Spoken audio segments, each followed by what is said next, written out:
Mm, yeah, you guys know what time it is. Alright, do the thing.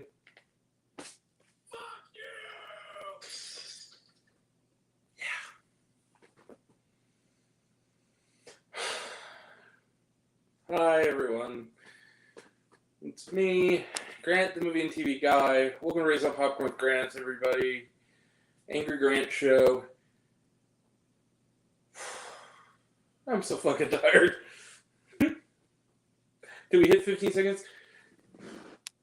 First out the gate as always. What's up, Drew? How you doing, brother? Thanks for always being the first guy on all of our streams, whether it's on my channel or Jared's or Luke's or Becca's or whoever. It's really fun. So yeah, I got a piece of shit movie to talk about tonight. Now there might be some confusion. I have already shot my review of the next film, which was, spoiler, it is not an Angry Grant show. It is sitting. You will be getting these both. You will be getting both the replay of this and that review pretty much at the exact same time. Also, as always, before the replay, you can always find our live streams way in advance. What's up, Jared? What's up, brother? You can always find our live streams ahead of time. Go to the playlist on my channel called Watch Our Streams with 3 exclamation points. So, yeah, it's Angry Grant Show. Today we're here to talk about a movie. Because movies and TV, it's what we do here. And this is going to be the ultimate fuck the plot because I honestly can't keep track of what happened in this movie. There was so much in... It's one of those movies where a lot happens and nothing happens simultaneously. And all of it's really, really fucking Islamophobic. And really, really, really fucking uninteresting. And that movie is Kandahar. So Kandahar is directed by Rick Roman Waugh. I think that's how I'm pronouncing it. Who cares? Made a shitty movie. He did make, however, Angel Has Fallen, which was whatever. And he made Snitch, which I liked, and Greenland, which was alright. So,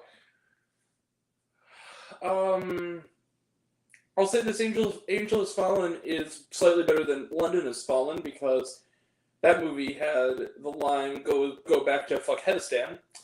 Yeah.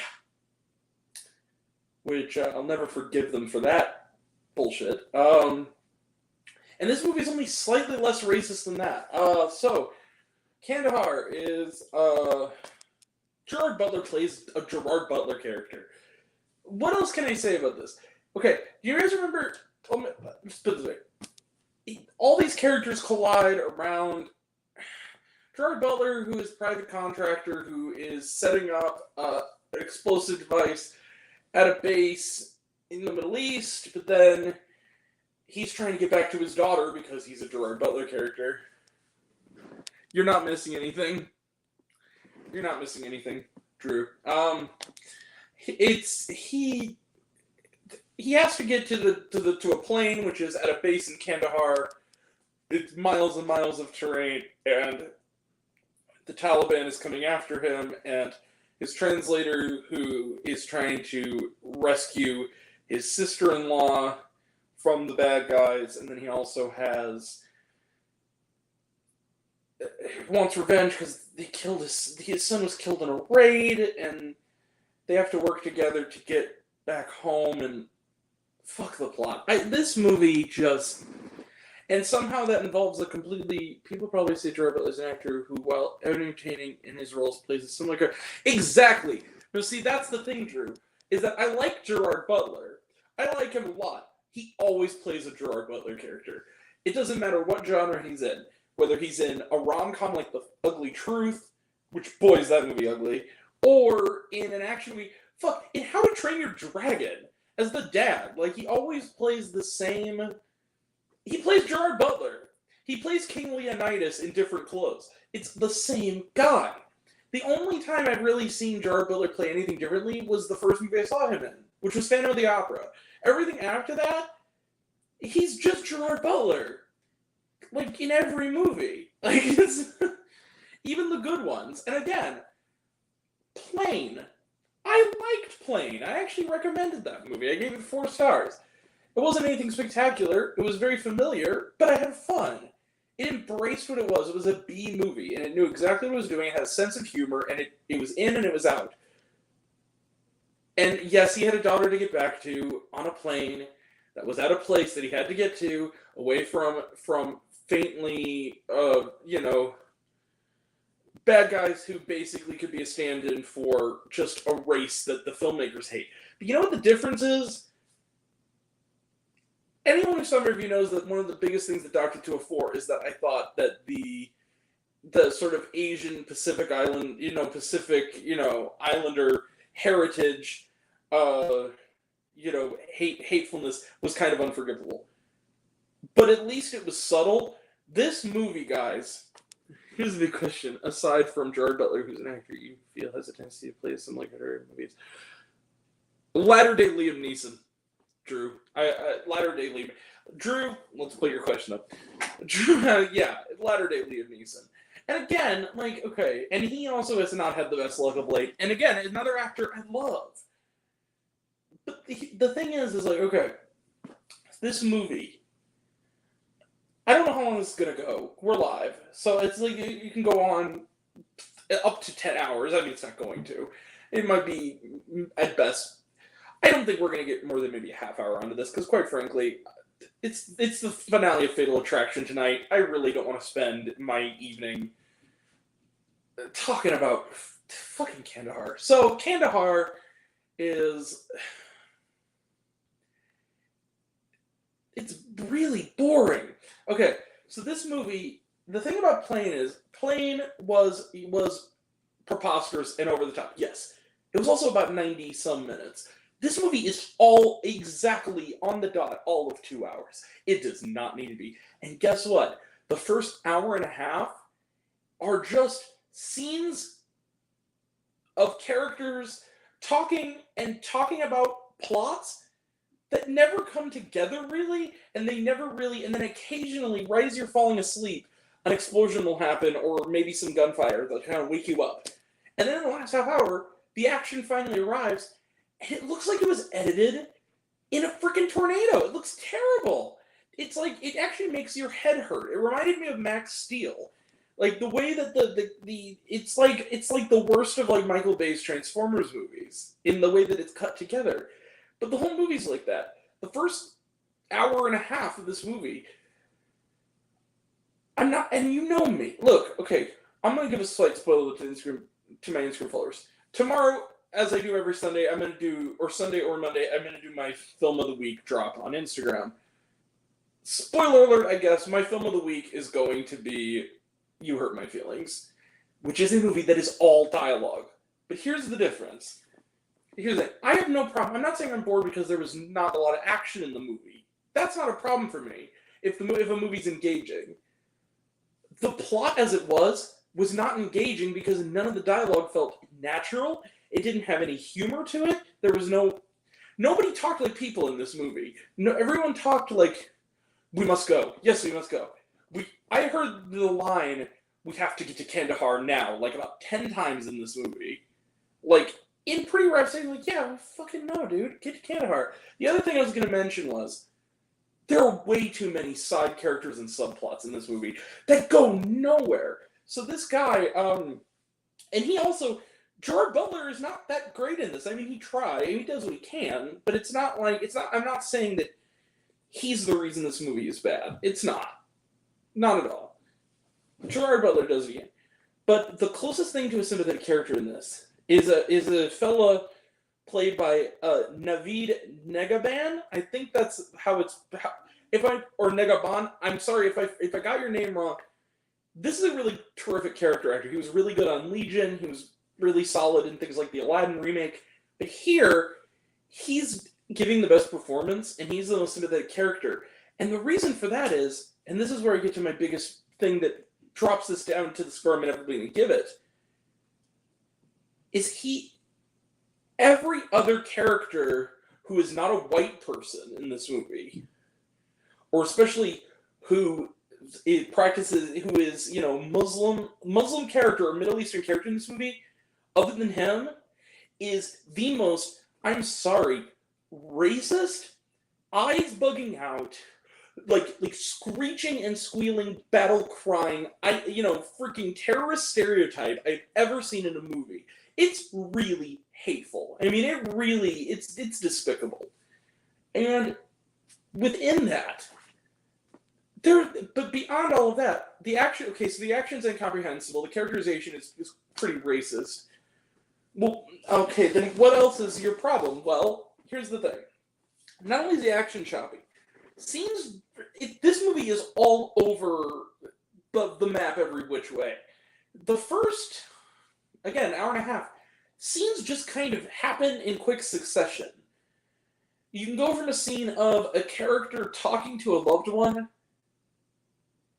seemingly, and then you go to them seemingly hours later talking at the sort of memorial of their dead kid, and or you go from people in a boardroom like talking to suddenly the same characters doing something that seems to be like right away. There's no smoothness, there's no edit to it. It's just kind of happens. The other thing is, almost all of the characters who are not our two leads are. I don't even blame the actors, but their performances are really bad. These two guys. Who are these two dudes? Did they just get these guys like off the street or something?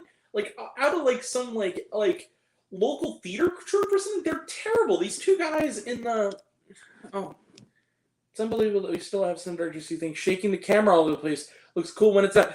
Yes, great. You know who could do that really, really well? Paul Greengrass. Everyone else, and even that bit him in the butt with the Last Jason Bourne movie, but still. Like Captain Phillips, that worked. Bourne Supremacy and Ultimatum, that worked. Everything else, no. Just don't even try it. And then, it's old. It's so irrelevant at this point, and so just out of date to do the shaky cam shit. I completely agree with you. And to also do rapid edits of like a single action. Like, okay, there's a character in this movie who is on a motorcycle kind of for no reason. Characters just kind of come up. There's this character in this movie, though, one of the many, B, C, D, E, F, G, H, all the way to Z plots in this movie, who is a journalist. And this is what leads me to my other problem. So, this character not only is really poorly acted, this woman, her whole character is, she is set up, the Bourne movies had shaky cam, but it wasn't done in a way to cause a headache. It was done in a way where it felt gritty, visceral, and realistic. Exactly. It wasn't, and it also wasn't done to hide shitty stunt work. Like, I think the problem is we've just been spoiled by the likes of the John Wick movies, because the John Wick movies create now a new expectation in good action movies of late that, like, we can actually see who's who, and who's shooting who, and who's fighting who, and who's chasing who. Instead of just constant sensory overload, it's too much. And then, I agree, Drew. Maybe I'm just getting older, but I don't think so. I'm pretty young. Like, I don't think it's that. I think it's just a tired trope that we need to just kind of call a moratorium on. And the other thing, though, is this.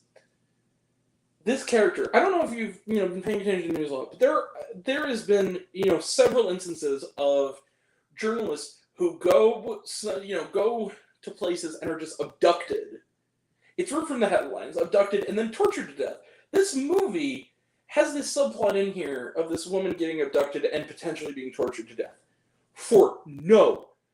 Not that, okay, if you're going to put that in your movie, you have to have a reason for it. It can't just be to make your stupid little DTV level bad action thriller have more meaning than it is.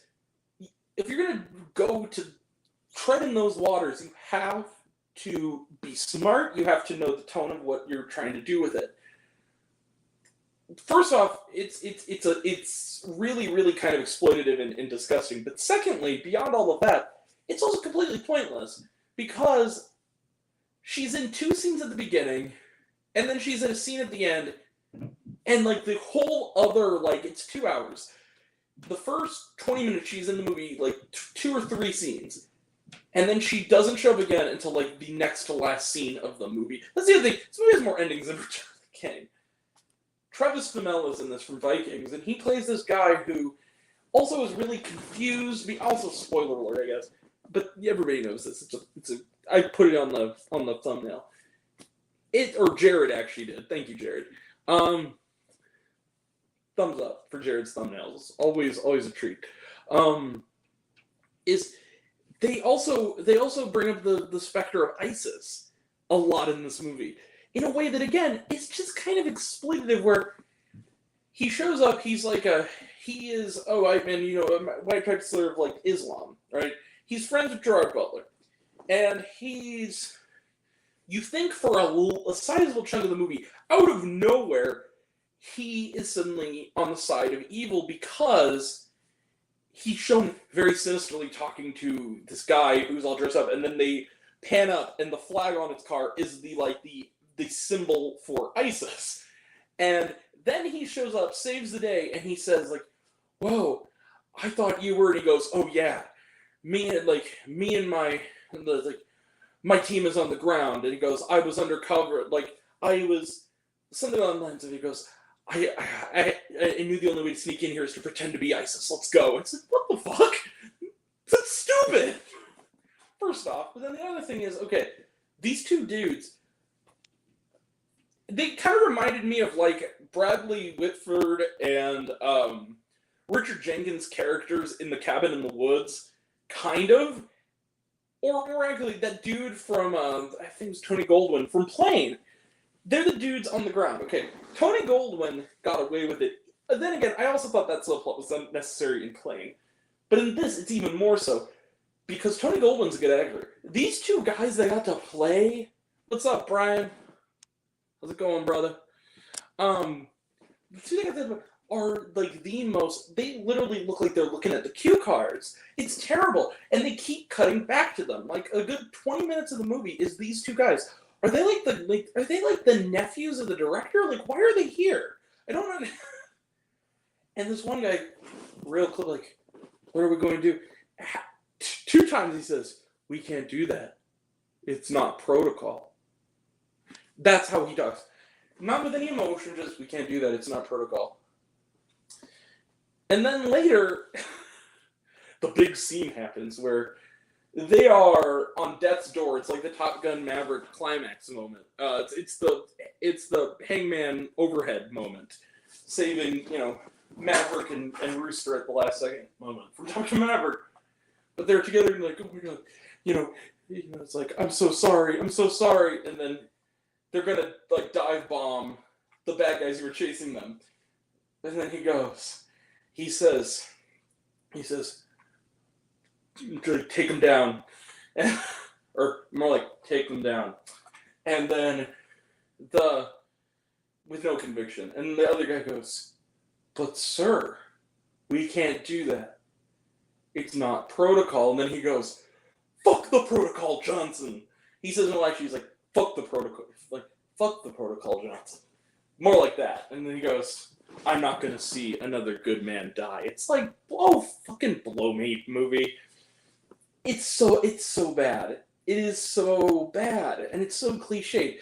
This movie does to war and action thriller cliches what Love Again did to romantic comedy cliches. You can't, without irony, you can't do this movie anymore. You just can't. Now, I'm going to give you an example of 2 movies that did similar things to this, that this movie makes the mistake of kind of, again, probably unintentional because they all came out very recently, but that I saw recently. Sisu and The Covenant. The reason I bring those 2 movies up is that I really liked those movies a lot. I kind of loved both of them. And what I think it is like, okay, The Covenant. What's that movie about? Well, Jake Gyllenhaal is trying to rescue his translator from the Taliban. But that movie actually had humor, it had character development, it actually grew those characters out, it didn't rely on cliches. The path it was getting there was familiar, but the characters weren't. And in Sisu, because there's a lot of desert in this movie, in Sisu, he has to get a relatively, doable amount of distance, but enemies on all sides are coming after him, and that's the plot of the movie. But Sisu is energetic, it's fun, it has character development again, but on top of that, it's brisk. The problem with this movie is it's too long. there's too much going on, and none of it is interesting. The whole movie is just a bunch of people talking, and nothing they're saying is interesting. It's like, it's the most boilerplate stuff you can imagine. It's like watching a really bad, not even like CSI, but it's like watching one of those really, really bad CSI knockoffs that's like has 13 episodes every fall and then just goes away. Like that, you know what I'm saying? Like, it's like one of those things that CBS tries to pimp out. Then maybe lasts a season or two and then just disappears. And it's from the producer of, I don't know. You know what? Actually, you know what? Better example. It's like a really it's like, imagine, that Amazon Prime TV version of Jack Ryan. Imagine that if it wasn't good. That's this. But that's this. It's like that. That is exactly what this is. Where it's just empty and there's nothing to it. There's nothing to the characters. There's nothing to the filmmaking. It looks shitty. It sounds worse. The score is just really bad. It's kind of going for like the Dune score, that kind of throat singing thing that they do in Dune. Not doing it well. And then occasionally pop songs that, like, dude, the most Chad Kroger sounding motherfucker I've ever heard. It's like, or who's the lead singer of Creed? Michael Stipe? Is that who it is? Lead singer of Creed. You can take me higher. Like that kind of America. I call it like America fuck yeah rock, because that's basically what it is. It's like, it's red, white, and blue pancakes type of shit. Scott Stapp, that's who it is. That's who it sounds like. It's like the whole thing is like, and it's one of those movies too where, like, when those like dad rock songs come on, their songs with the lyrics describe the plot, where they have like a moment on the fire or by the fire talking about, and they're angry at each other and why they're angry at each other, and then it's like, I feel all alone, I wish I could go home. It's that kind of, it's like, really, movie? Like, how, and it's, another thing too is that most of the movie is also in the dark. Like, one scene that a lot of people, including my buddy Brad Jones, and I hate to disagree with you, man, is, he's, like the night vision scene. But it's also shittily done. The thing is like, that, on paper, that idea is cool, but it's executed by the people who made this movie, so it doesn't look good. You know what it is? Cloverfield did it better. The scene in the subway tunnels, that was really well done. This movie, problem is it's so dark. They're wearing really dark clothes on, and it's like dark where anybody would be invisible. It's one of those kinds of dark. It's dark in the desert, where like everyone would look like just a mass of like shadow, like that late at night, like in like the middle of the night over there.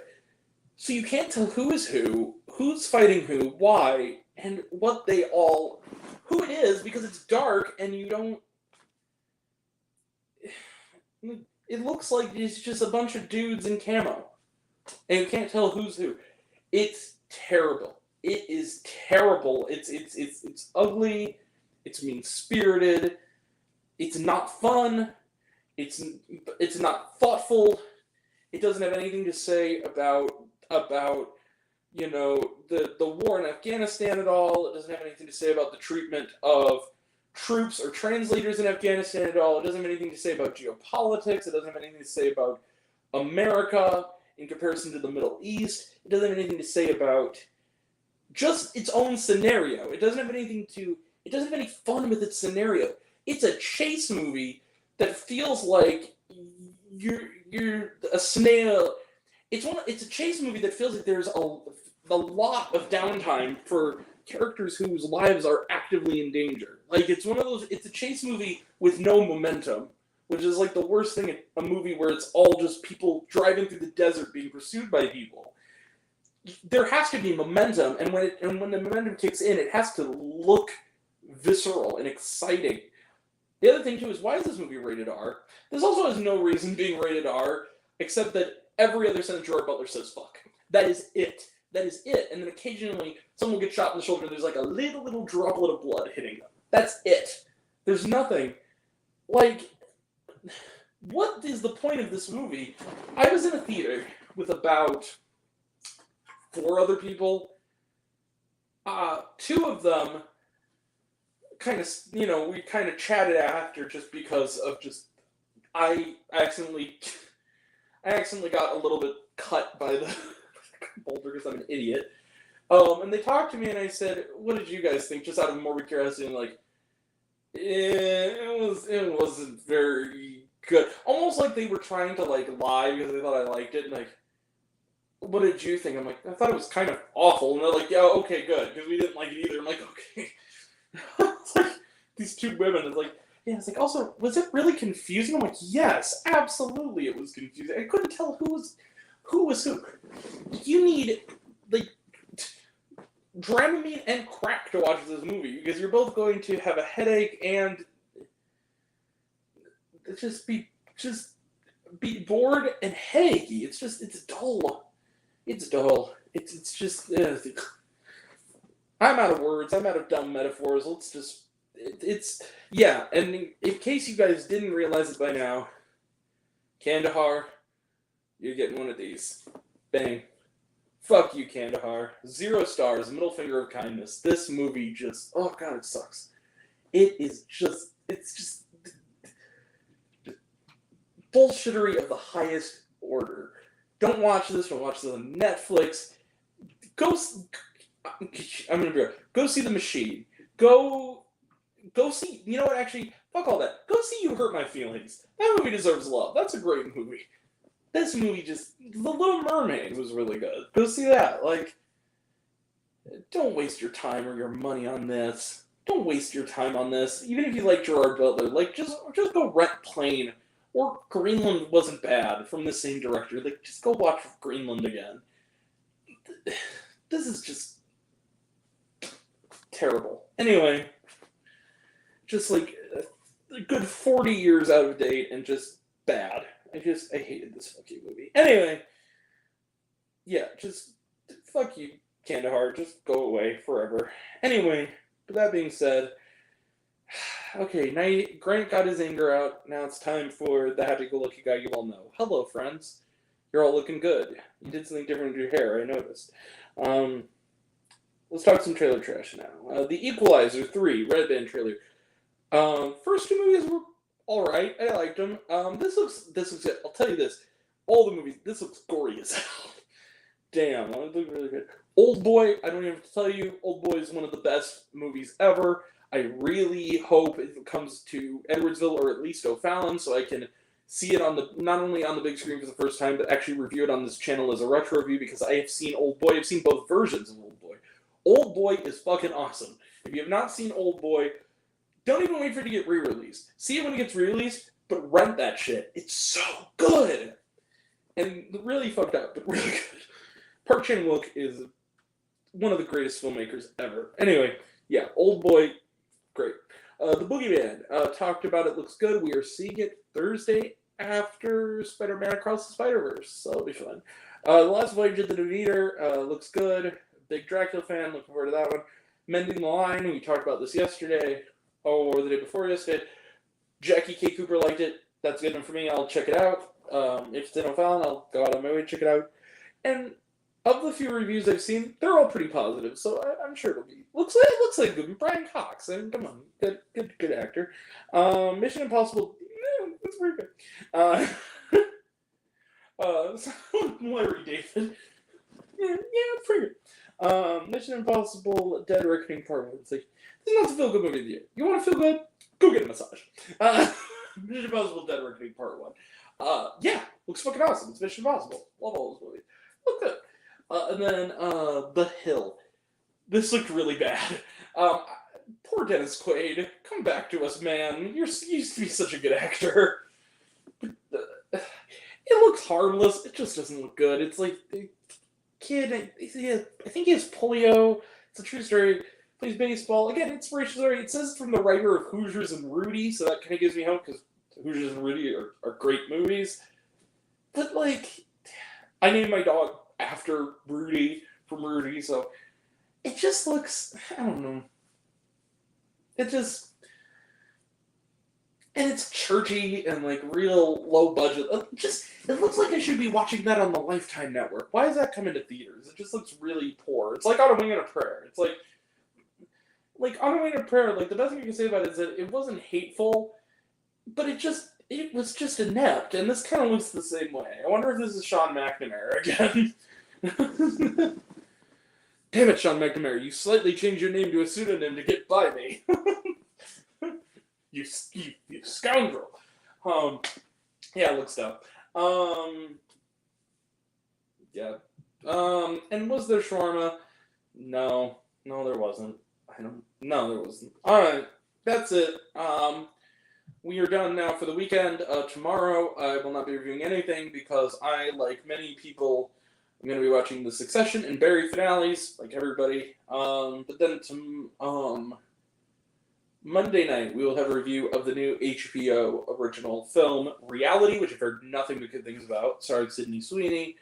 And then Wednesday, I'm going to O'Fallon with my buddy Alec. We're going to go see Shin Kamen Rider, which is the third in the Shin universe after Shin Godzilla, and Shin Ultraman, which we reviewed back in January, and as many of you know, I really loved. So that's exciting. Looking forward to that one. And then Thursday we got Spider-Man Across the Spider-Verse and the Boogeyman, and then maybe if it's at the Draft House, I might check it, or hear past lives. I hope so. I really want to see it. And then 2 weeks from now, on June 8th, we will be seeing Transformers: Rise of the Beasts in IMAX 3D. So that's all coming up. And Flamin' Hot. That's all coming up. And that'll all be next time. And until next time, I'm Grant the Movie and TV Guy. I see it all. I'm happy to share it with you. You know all the things. Follow me on Instagram. Follow me on all the stuff. You know what to do. You know how this goes. Take care of your mental health. It's incredibly important. I love you all, truly, from the bottom of my heart. Thanks all for those in the chat. And now I want to know from you, what did you guys think? Also like and subscribe, of course, if you wanna. What did you think of Kandahar? Did you like the movie? Did you hate the movie? Think the movie's good? Think I'm full of shit? Comment below. Let me know. And until we meet again, we were all raised on popcorn. Make mine with extra butter. Catch you guys next time. I love you guys. Take care. Have a good rest of your weekend. Take care. Oh, and the review of About My Father has already been filmed. It will be posted like the second or very shortly after. I'm going to upload it the second the broadcast has ended, so which is right now. So take care. Love you all. Take care, everyone.